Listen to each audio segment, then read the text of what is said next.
یہاں پر دوسرا خطاب ہے بنی اسرائیل سے. یا بنی اسرائیل اذکروا نعمتی التی انعمت علیکم وانی فضلتکم علی العالمین.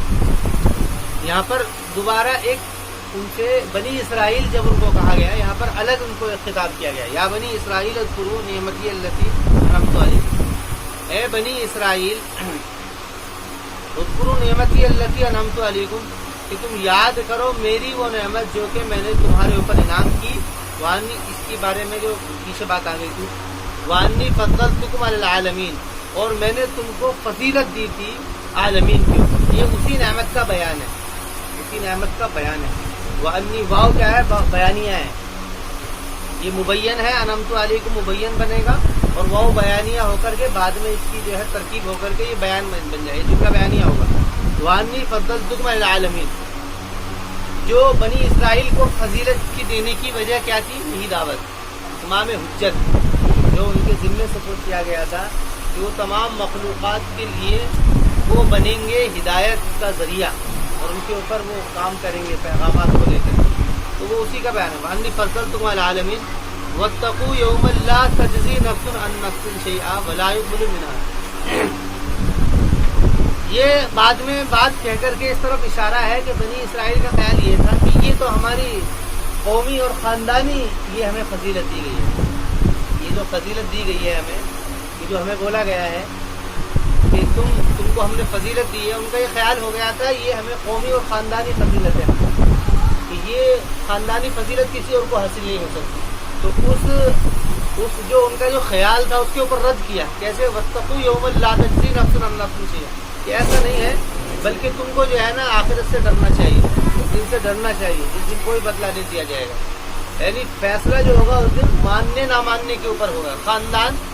خاندانی ادارہ یا پھر قومی ادارے کی بنیاد پر فیصلہ نہیں ہوگا. یہ تمہارا خیال غلط ہے, یہ ان کے اندر یہ خیال پیدا ہو گیا تھا, تو اس کا رد کیا گیا. واتقوا یوما لا تجزی, اور تم ڈرو ایسے دن سے کہ جس دن نہیں بدلہ دے گا کوئی نفس کسی نفس کو کچھ. یعنی کہ تم قومی خاندانی کی بات کر رہے ہو کہ تمہارے جو آپسی جو تعلقات ہیں, تمہارے باپ ہیں, بیٹے ہیں, آپسی جو بالکل جن کو کہتے ہیں خونی رشتے, وہ بھی کچھ فائدہ نہیں دیں گے.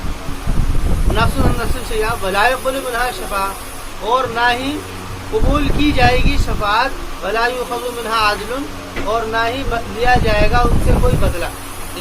تین طریقے ہوتے ہیں, کسی کی مدد کے تین ہی طریقے ہوتے ہیں, تینوں کا ذکر کر کے بات کو ختم کر دیں. ایک طریقہ تو یہ ہوتا ہے کہ کسی کو بچانے کے لیے اس کے بدلے میں کوئی دوسری چیز دے دی جائے. مثلا کسی کا کوئی سامان ٹوٹ گیا, گاڑی وہ کسی کی لے کر کے گیا اور وہ گاڑی جو ہے نا کھو گئی اس کے پاس, یا وہ ٹوٹ گئی, یا کوئی اس کا معاملہ ایسا ہو گیا, تو وہ کیا کرے گا, اس کی جیسے ہی ایک گاڑی دے دے گا, یا تو بات ایسے ختم ہو جائے گی, ٹھیک ہے جی گاڑی ہم سے ختم ہوگی تو گاڑی لے لو. دوسرا طریقہ یہ ہے کہ بھئی کچھ آدمی آ کر کے اس کی غربت کا خیال کر کے اس سے کہیں کہ بھئی دیکھو بھئی یہ تو بیچارہ کمزور آدمی ہے, اس کو معاف کر دو, تو وہ اس کی بات میں, اس کو کہتے ہیں شفاعت کا طریقہ, ریکویسٹ, التجا کرنا. دوسرا طریقہ یہ ہوتا ہے بچانے کا. تیسرا طریقہ یہ ہوتا ہے کہ اس کو کچھ رقم دے دی جائے کہ بھئی تمہاری جو چیز تھی بہت مہنگی تھی لیکن اتنا پیسہ نہیں ہے, تو آپ ایک کام کرو, یہ تھوڑا سا ہمارے پاس سے رکھو. تیسرا طریقہ, سب سے پہلا طریقہ, بڑا طریقہ کیا ہے, جو جیسی ہے اس کو ویسے ہی دیا, مطلب گاڑی خراب ہوئی تو گاڑی دے دی ہے. اس لیے قصاص کے اندر بھی یہی ہوتا ہے. اس لیے قرآن نے قصاص کے اندر وہ چیز رکھی ہے جو نفس اندر, کسی نے اگر کسی کو قتل کر دیا تو اس کے بدلے میں کیا ہے, ایک ہی. ہاں, یہ وہاں پر جو ہے نا یہی بات, وہاں پر یہ تین طریقے نہیں چلیں گے, وہاں پر بس یہ طریقہ چلے گا جو لازمی طریقہ ہے. باقی جو طریقے ہیں وہ یعنی کہ فدیہ وغیرہ دینے کا یا اس کا بدل دینے کا, وہ جانبین کی رضامندی پر ہے, جانبین کی رضامندی پر ہے. اس میں بھی بہت سارے لوگوں کو کلام اختلاف ہے, وہ اسی موقع پر دیکھیں گے. فی الحال تو اتنی بات سمجھیے, تین طریقے ہوتے ہیں, تو ان تینوں چیزوں کا طریقہ کا انکار کیا.